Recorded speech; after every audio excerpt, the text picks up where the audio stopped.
আসসালামু আলাইকুম। আমি মনিরা মুন্নি, কুকিং চ্যানেলে সবাইকে স্বাগতম। আজকের পর্বে তৈরি করে দেখাবো খুবই অল্প সময় বাসায় থাকা উপকরণ দিয়ে চুলায় চা বসিয়ে দিয়ে ঝটপট নাস্তাটি তৈরি করে নিতে পারবেন। তৈরি করার জন্য প্রথমেই কিন্তু একটা পাত্র নিয়ে নিলাম। প্রয়োজন মতো আটা নিয়ে নেবেন। আমি 3 কাপ পরিমাণ আটা নিয়ে নিয়েছি। এর সাথে 1 চামচ পরিমাণ ইস্ট নিয়ে নিলাম। ইস্ট যে কোনো মুদিখানা দোকান কিংবা সুপার শপে পেয়ে যাবেন খুব সহজে। স্বাদ মতো লবণ ও হালকা কুসুম গরম পানি অ্যাড করে দিয়ে হাত দিয়ে মেখে নিলাম। 1 চামচ রান্নার সয়াবিন তেল অ্যাড করে দিয়ে হাত দিয়ে আবারও মিশিয়ে নিয়ে কুসুম গরম পানি অ্যাড করে দিব। অল্প অল্প পানি অ্যাড করে দিয়ে একটা ডো তৈরি করে নিব, যাতে ডোটা খুব বেশি নরম না হয়। উপর থেকে 1 চামচ রান্নার সয়াবিন তেল হাত দিয়ে ভালোভাবে মিশিয়ে নিয়ে ঢাকনা দিয়ে ঢেকে দিব।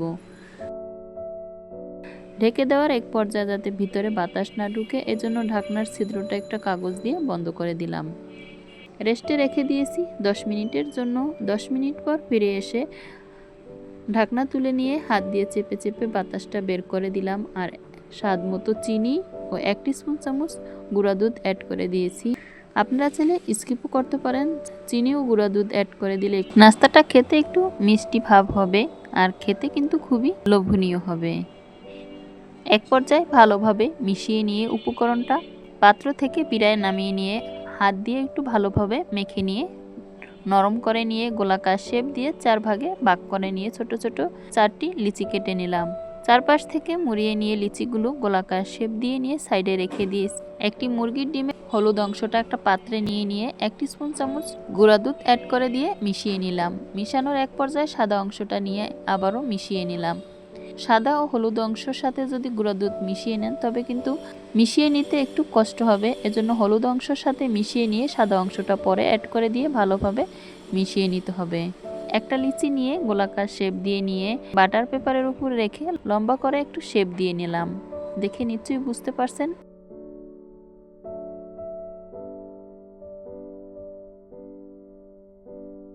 উপর থেকে ডিমের কুসুমের মিশ্রণ অ্যাড করে দিয়ে সাদা তিল অ্যাড করে দিয়ে ভাজার জন্য চলে যাব চুলার প্রিপারেশনে। চুলায় প্যান বসিয়ে আগে থেকে তেল হালকা আছে গরম করে নিয়েছি। একে একে নাস্তাগুলো অ্যাড করে দিয়ে চুলার আঁচ মাঝারি টু লো আঁচে রেখে 1 পিঠ হালকা আঁচে ভেজে নিয়ে বাটার পেপারগুলো তুলে নিতে হবে। এরপরে অন্য পিঠ হালকা আঁচে ভেজে নিব।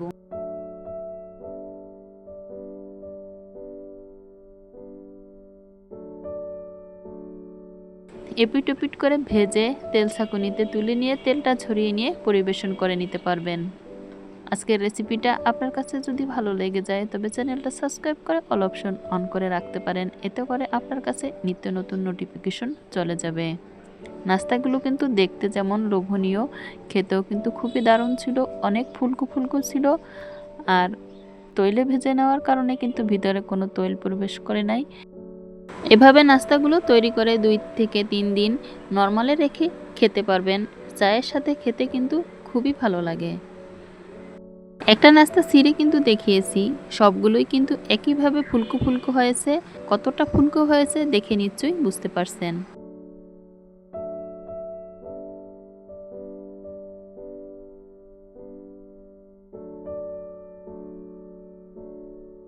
প্রচণ্ড এই গরমে ম্যাঙ্গো সাবুদানা কেক মিশ্রণে এই ডেজার্টটি তৈরি করে ঠান্ডা ঠান্ডা ফ্রিজে রেখে পরিবেশন করে দেখতে পারেন। মন প্রাণ দুটোই ঠান্ডা হয়ে যাবে।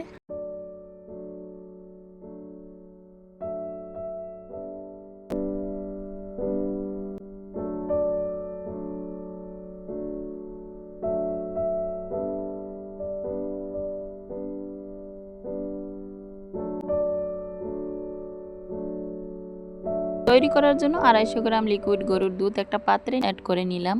চুলায় বসিয়ে দিয়ে ফুটে আসলে এই পর্যায়ে 1 কাপ মতো সাবুদানা, স্বাদ মতো লবণ অ্যাড করে নিতে হবে।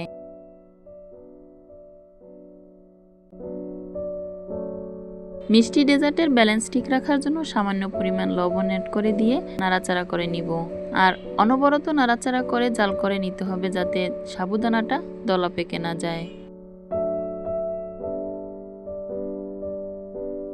চুলার আঁচ মাঝারি টু লো আঁচে রেখে দিয়ে এরই ফাঁকে একটা পাত্রে কুসুম গরম দুধ নিয়েছি, সাথে 1 টিস্পুন চামচ পরিমাণ থেকে কিছুটা বেশি পরিমাণ কর্নফ্লাওয়ার ভালোভাবে মিশিয়ে নিলাম। জাল করে নেওয়ার এক পর্যায়ে দেখা যাবে লিকুইড গরুর দুধের পরিমাণটা একটু ঘন হয়ে আসবে, সাবুদানার কালারটা চেঞ্জ হয়ে একটু বড় হবে।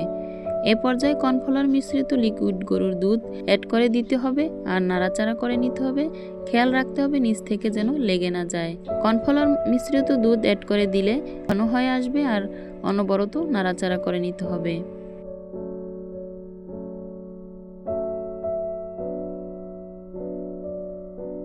যখনই সাবুদানাটা সেদ্ধ হয়ে আসবে এ পর্যায়ে এখানে স্বাদ মতো চিনি অ্যাড করে নিতে হবে আর অনবরত নাড়াচাড়া করে চিনিটা ভালোভাবে মিশিয়ে নিতে হবে। যে যেভাবে মিষ্টি পছন্দ করেন মিষ্টির ব্যালেন্সটা ঠিক রেখে চেক করে নিয়ে যখনই সেদ্ধ হয়ে আসবে সাবুদানাটা একবারে এ পর্যায়ে চুলা থেকে নামিয়ে নিতে হবে।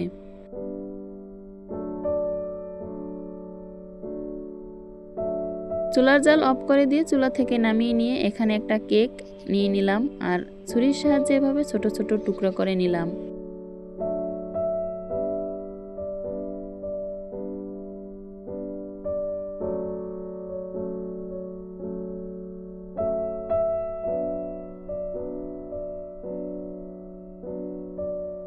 একটা ছড়ানো পাত্রে তুলে নিয়ে চারপাশে এভাবে ছড়িয়ে নিতে হবে।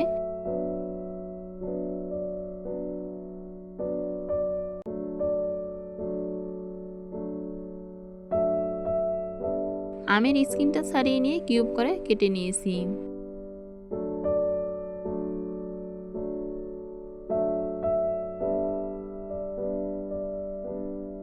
যদি বেশি একটা গরম থাকে এ পর্যায়ে একটু নাড়াচাড়া করে এভাবে ঠান্ডা করে নিতে হবে। আঙুল দিয়ে এভাবে চেক করে নিতে হবে যাতে গরমটা আঙুলে সহ্য হয়। কুসুম গরম থেকে বেশি ঠান্ডা হলে বা বেশি গরম হলে কিন্তু গুঁড়া দুধ দলা পেকে যাবে।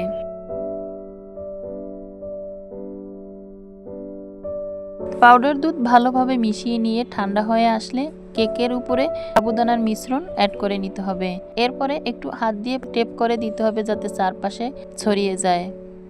কেটে রাখা আম উপর থেকে অ্যাড করে দিয়ে আবারও কিছুটা সাবুদানার মিশ্রণ অ্যাড করে দিয়ে নর্মাল ফ্রিজে আধা ঘন্টা কি 1 ঘন্টার জন্য রেখে দিয়ে এরপরে নামিয়ে নিয়ে আপনি ঠান্ডা ঠান্ডা পরিবেশন করে নিতে পারবেন। আজকের ভিডিওটা যদি আপনার কাছে খুব বেশি ভালো লেগে যায় তবে চ্যানেলটা সাবস্ক্রাইব করে অল অপশন অন করে রাখতে পারেন, এতে করে আপনার কাছে নিত্য নতুন নোটিফিকেশন সবার আগে চলে যেতে সাহায্য করবে। যে যেখান থেকে আজকের ভিডিও শেষ পর্যন্ত সাথেই ছিলেন অন্তরের অন্তরস্থল থেকে দোয়া ও ভালোবাসা রইল। সবাই ভালো থাকবেন, সুস্থ থাকবেন। আল্লাহ হাফেজ।